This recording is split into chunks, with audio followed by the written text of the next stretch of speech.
Grocery prices in 2026 are up 28% from 2020. Eggs have nearly doubled. A pound of ground beef costs what a ribeye cost 4 years ago. And somewhere between the sticker shock in the produce aisle and the quiet math happening at every kitchen table in America, a counter-trend is growing. 40. Depression-era recipes, some of them 90 years old, have crept back onto TikTok feeds, into Substack newsletters, onto the dinner plates of people who never met their great-grandmothers, but are suddenly cooking exactly what she cooked. Here they are, and here is why they are working again. The hashtag Depression Meals has over 2 billion views on TikTok right now. Eat Cheap Quarterly, a Substack newsletter that started in late 2024 with a few hundred subscribers, crossed 120,000 paid readers this spring. Instagram Reels about stretching a pound of beans into 4 dinners are outperforming polished restaurant content by a margin of roughly 3-to-1. This is not nostalgia. This is math. When a family of 4 needs to feed itself on $120 a week, the recipes that survived 1932 become the recipes that survive 2026. So let us walk through them, the whole 40, grouped by where they land on the plate, and let us understand why each of them is earning its keep again. Breakfast is where the return began, because breakfast is where the squeeze hits first. Cornmeal mush opens the list, and it opens it with authority. A pot of yellow cornmeal, water, a pinch of salt, simmered slow until it thickens into something between polenta and porridge.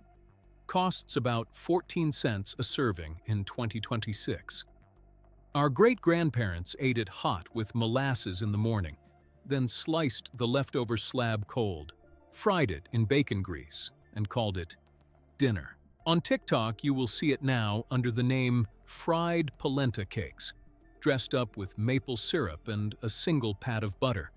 And the comments section will ask the same question over and over. Why did we ever stop eating this?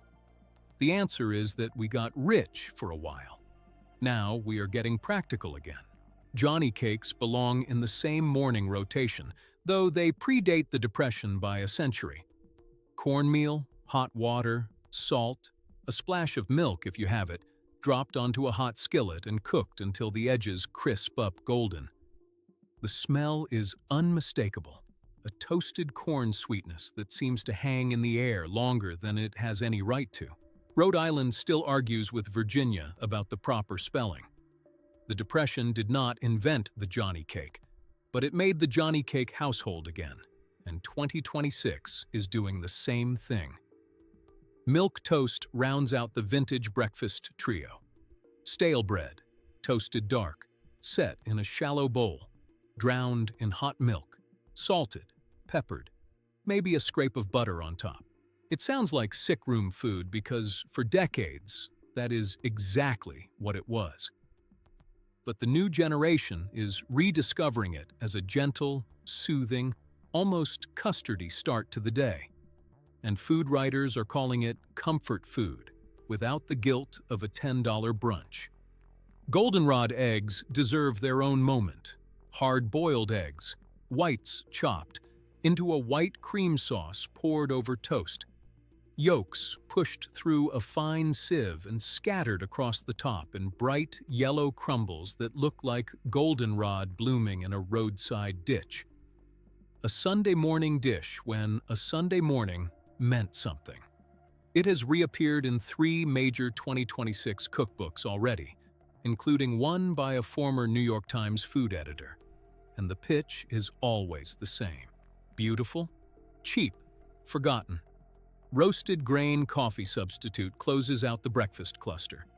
Chicory, yes, but also roasted barley, roasted rye, even roasted acorn in some of the older recipes. You can buy bagged roasted barley drink at natural grocers now for about $8 a pound, which makes each cup cost roughly 19 cents. A 12-ounce oat milk latte at the corner shop is running $6.50 in most cities. The math writes itself. Now hold that thought for a second, because here is something worth sitting with. Every recipe on this list was designed by people who did not own a freezer. Most of them did not own a refrigerator either. They cooked what they had that day from what was on the shelf, and they wasted nothing. That constraint shaped American cooking for 2 decades, and then we spent 80 years forgetting it. The recipes coming back are not coming back because they are trendy. They are coming back because the constraint is back. Into the breadbasket. Depression bread, sometimes called poor man's bread or water bread, is the headliner here. Flour, water, yeast, salt, and nothing else. No eggs, no butter, no milk, no sugar. It bakes into a dense, chewy, slightly sour loaf that slices thick and holds a smear of lard or bacon fat like it was born for the job. Cost per loaf in 2026, including the energy to run the oven, is about 71 cents. A comparable loaf at a bakery is pushing $9. The reels showing bakers pulling this loaf out of a cast-iron Dutch oven have been shared into the millions. Onion shortcake comes next, a savory, quick bread you may have never heard of, where sliced sweet onions are layered into a cornmeal batter, baked until the top caramelizes into something nutty and golden, and the onions turn almost jammy. It was a Sunday supper dish in the Midwest in the 1930s, served in thick wedges with a glass of buttermilk. It is having a real renaissance on cast-iron cooking substacks right now. Shoofly pie rides that line between bread and dessert, though the Pennsylvania's Dutch would tell you it is a breakfast cake, eaten with black coffee. Molasses, brown sugar, flour crumb topping, baked into a pie shell until the bottom goes sticky and the top goes sandy. It got its name because the molasses was so sweet you had to shoo the flies off the cooling pie. A single pie costs about $3.40 to make in 2026 and feeds 8. Vinegar pie is its stranger cousin, a clear, tart custard made from apple cider vinegar, sugar, butter, and a little flour. And it tastes, improbably, like lemon meringue. When lemons cost $1.60 a piece this April, vinegar pie starts making a lot of sense. It is already on the spring menu at 3 farm-to-table restaurants in Nashville. Water pie is the one that stops people cold when they first hear about it. A pie crust filled with water. Actual water. Then a cup of sugar, a tablespoon of flour, a generous splash of vanilla, 3 pats of butter dropped on top and into the oven. It goes. The flour and sugar bind with the water as it bakes, the butter melts through, and you get a pie with the texture of a soft custard and the flavor of a vanilla pudding. Great-grandmothers made it when the pantry was bare and company was coming. It went viral on TikTok in late 2025, was debunked as a gimmick, was revouched for by a food historian at Johns Hopkins, and is now appearing in church cookbooks again for the first time in 60 years. Chess pie belongs in that same Southern dessert tradition, a buttery, grainy, almost fudgy custard pie made from butter, sugar, eggs, and a teaspoon of cornmeal to give it that signature texture. The name, depending on who you ask, comes from just pie, slurred Southern style, or from the pie chest where it was stored on the counter. It costs under $4 to make a full pie today. A slice of chess pie at a trendy bakery in Brooklyn costs $9. That gap is why it is back. Onto the soup pot, which is really where the Depression cook proved her worth. Dried bean soup is the monument at the center of this category. A pound of dried navy beans, soaked overnight, simmered all day with a ham bone, an onion, 2 carrots, a rib of celery, and whatever woody herbs are dying in the windowsill. Makes 8 to 10 servings. Total cost in 2026, including the smoked ham bone you can often get from a butcher for $2 or $3, comes out to roughly 55 cents per serving. Navy bean soup specifically, the one they still serve every single day in the United States Senate dining room. A tradition, running unbroken since 1903, has become a real favorite. People are stunned to learn it is essentially peasant food, kept on the menu out of tradition rather than taste. Garlic soup, the old Spanish-French import that slipped into American kitchens via immigrant cooks in the 1920s, is a broth built from 6 or 8 cloves of garlic simmered in water or weak stock, finished with a beaten egg stirred in at the last second so it feathers into pale ribbons. Bread cubes toasted hard-go in the bottom of the bowl. It is said to cure a cold. It is said to cure a hangover. What it definitely does is feed a person for about 40 cents. Carrot top soup is the zero-waste hero that scratch cooks on Instagram cannot stop talking about. You take the leafy green tops of a bunch of carrots, which every grocery store in the country throws away or charges you to discard. Blanch them, puree them with a potato and some onion and stock, and you have a bright, grassy, faintly bitter soup that tastes like spring itself. The tops are free. The soup is almost free. Tomato soup cake sounds like a joke until you make one. A can of condensed tomato soup goes into a spiced cake batter with flour, sugar, cinnamon, cloves, nutmeg, and raisins. The tomato soup disappears completely into the crumb, adding moisture and a subtle tanginess that reads as mysterious fruit. It was a Campbell's marketing triumph in the 1930s. It faded by 1970, and it is back on church potluck tables this year because a can of tomato soup is still 99 cents, and a boxed cake mix with real butter will run you $11 by the time you add eggs and oil. Roasted bone broth is the last entry in the soup category, and probably the most quietly important one.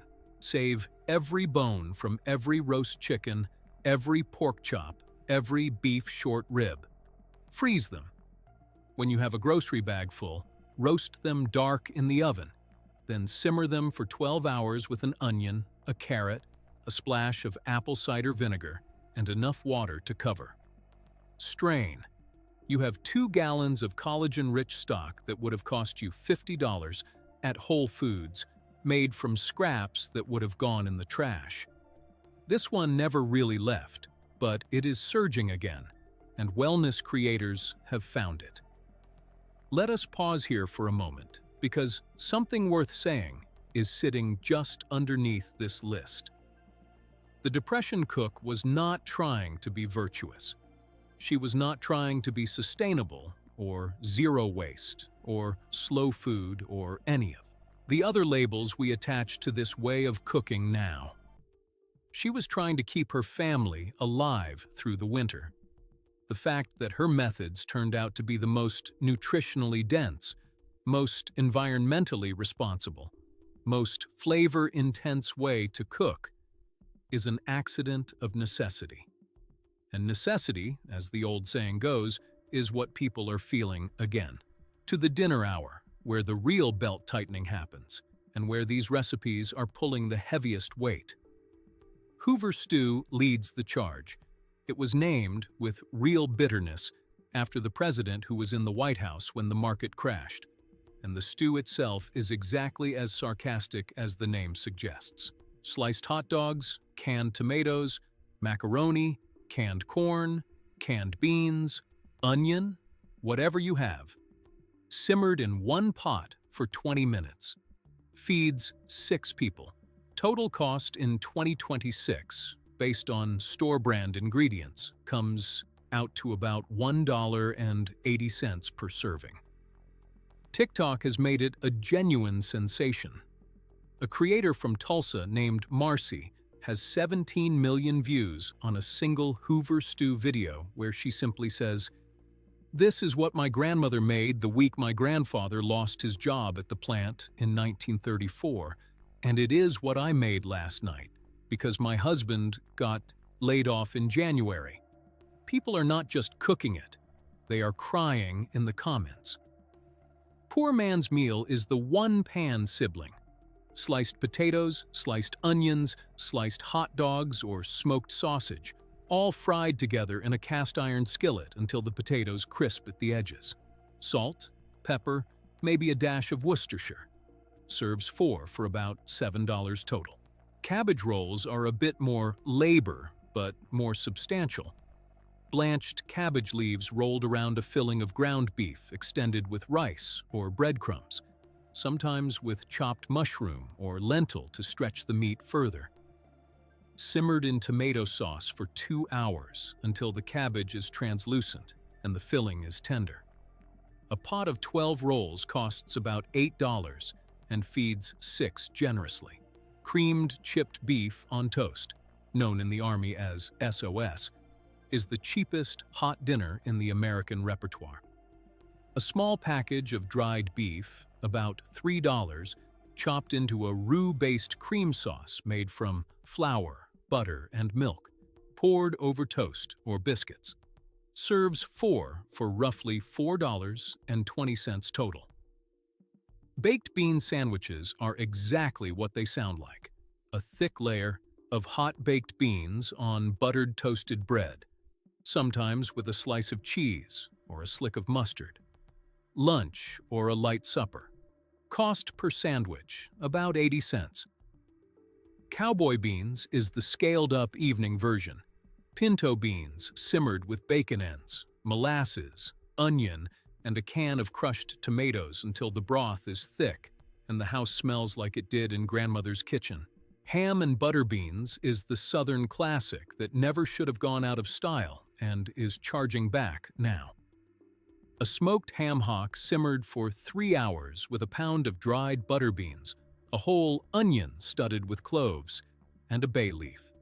Serve over rice or with cornbread. Feeds 8 for under $6. Lima bean loaf, a vegetarian meatloaf stand-in from the 1930s, mashes cooked lima beans. With breadcrumbs, beaten egg, onion, and a splash of tomato, bakes in a loaf pan, slices like meatloaf, and costs about $2.50 for the whole loaf. Liver loaf is the meaty version, cheap calf or beef liver ground, with onion, breadcrumbs, sage, and pork fat, baked in a loaf pan until firm.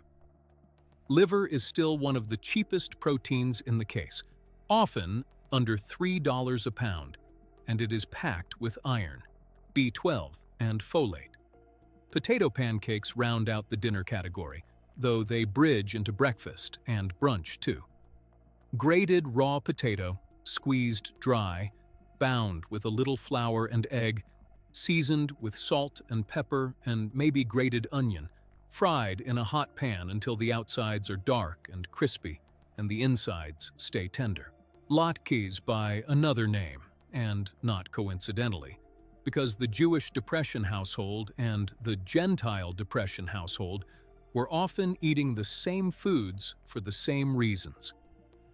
Dandelion salad is the one that makes people laugh until they try it. Young dandelion greens, harvested from a pesticide-free lawn in early spring, tossed, with warm bacon dressing made from the drippings, a splash of vinegar, a little sugar. Bitter, bright, complicated, alive. It is being featured in spring issues of food magazines this year as a foraged luxury. The dandelions, as always, are free. Here is another pattern.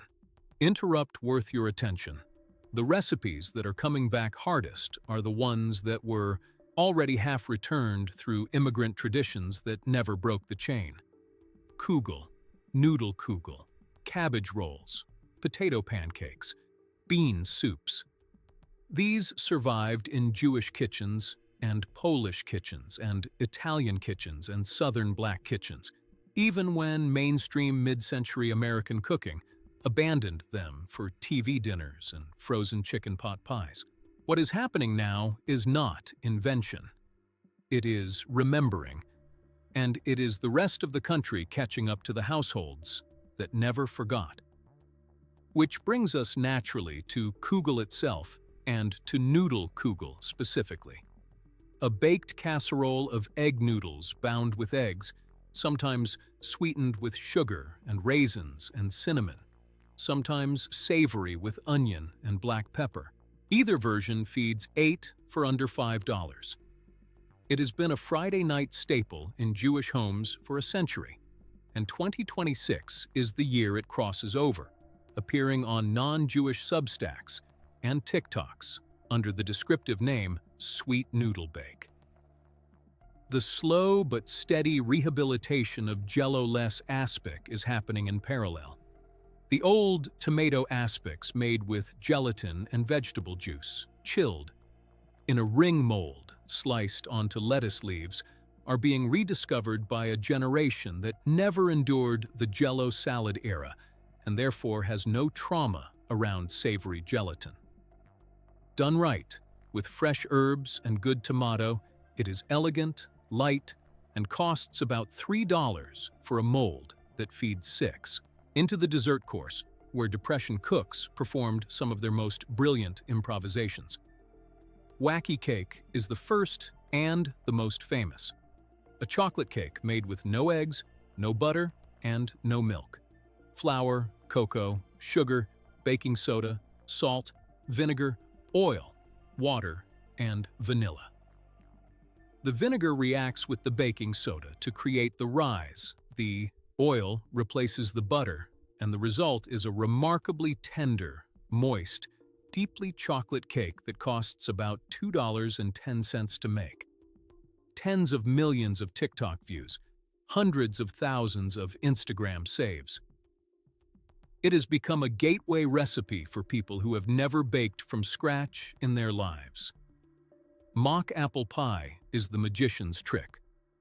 Ritz crackers, broken and layered into a pie crust, a syrup of sugar, water, cream of tartar, cinnamon, and lemon poured over them, dotted with butter topped with a lattice crust and baked. The crackers soften, the syrup thickens, the lemon brightens, and what comes out of the oven tastes, against all reason, exactly like an apple pie. When apples are out of season and expensive, which in most of the country is most of the year now, mock apple pie is a full dollar cheaper per pie than the real thing. Sugarless applesauce cake comes from a time when sugar was rationed and applesauce was plentiful because everyone had a backyard apple tree. A spiced cake batter sweetened entirely by unsweetened applesauce, with raisins for extra sweetness, baked into a dense, moist loaf that improves on day 2. Boiled raisin cake is its close relative, where raisins are first boiled in water with butter and spices, and that raisin-infused liquid becomes the moisture for the cake. Both cakes cost under $4 to make a generous 9x13 pan, and both are quietly showing up in 2026 holiday rotations again. Dump cake is the lazy cousin the Depression housewife would have side-eyed for its modern excess, but would have recognized in spirit. A can of fruit, a box of cake mix dumped on top, sticks of butter sliced across the surface, baked until the fruit bubbles and the topping goes golden and crunchy. $6, feeds 10. It is the weeknight dessert having its biggest moment in a decade. Sweet potato pie, the southern answer to pumpkin pie, is being championed this year by Black food historians, reclaiming it as the original American fall pie, which predates pumpkin pie's mass popularity by a full generation. A sweet potato costs about 80 cents. A pie serves 8. The math is favorable. Pantry staples carry the last stretch of this list, and these are the recipes that are not quite dishes, but are quiet infrastructure. Sage tea is the first. Dried garden sage steeped in hot water with a little honey, used medicinally by depression households for sore throats, stomach upset, and general calm. A garden sage plant costs $4 at a nursery and produces enough tea for 2 years. Coffee substitute roasted grain, which we touched on earlier, deserves a second mention here because it bridges beverage and pantry. You can make it at home in a dry skillet with raw barley or rye berries, a 20-minute project, and store it in a jar indefinitely. Brewed strong, finished with a splash of warm milk, it passes for a second cup of morning coffee in a way that genuinely surprises first-time drinkers. Substack writers are doing side-by-side taste tests with name brand, coffee, and posting the results with the numbers attached. 19 cents a cup versus $2.40 a cup at the chain on the corner. The price gap alone is a storytelling engine, and these creators have found their muse in the checkbook. One more detail before we land this plane. Every single recipe on this list reheats beautifully. That is not a coincidence either. Depression cooks built dishes that would feed a family on Monday night, pack into a lunch pail on Tuesday morning, and come back to the table as a slightly transformed supper on Wednesday. The modern term is batch cooking. The older term was common sense. And let us close with an observation that ties this all together. These 40 recipes span breakfasts and breads and soups and dinners and desserts and pantry staples.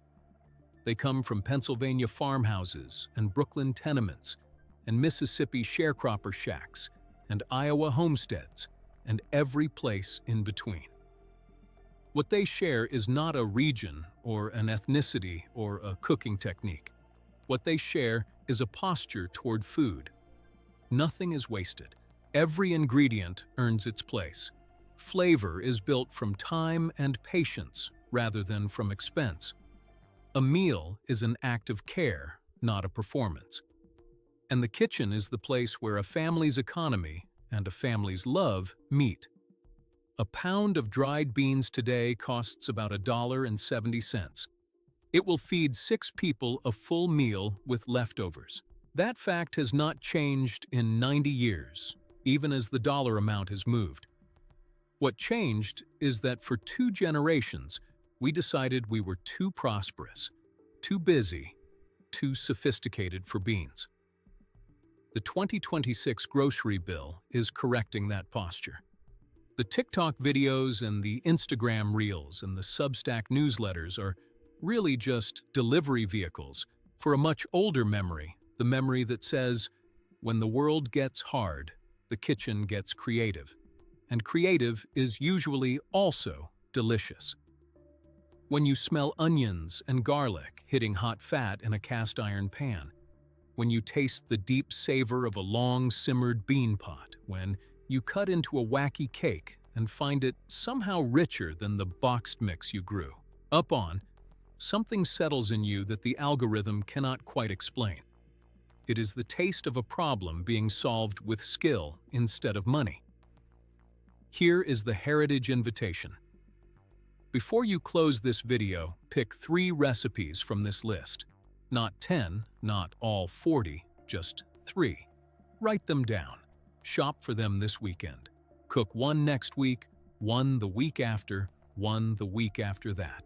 Give yourself a full month to live inside these 3 recipes. Pay attention to what they cost, what they taste like, how full your family is when they push back from the table, and how you feel afterward. Maybe you choose Hoover stew on a Monday, wacky cake on a Friday, and navy bean soup on the following Sunday. Maybe it is mock apple pie and Johnny cakes and dandelion salad. The specific 3 matter less than the experiment itself. At the end of that month, you will know something that the Depression generation knew all along, and that we mostly forgot somewhere between the first supermarket and the first microwave. You will know that a kitchen is not a budget problem. A kitchen is where a budget becomes a life. And the people who lived through the hardest years of American eating have been waiting, patiently, in faded church cookbooks and handwritten recipe cards and grandmother's marginalia, to teach us again. All we had to do was get hungry enough to listen.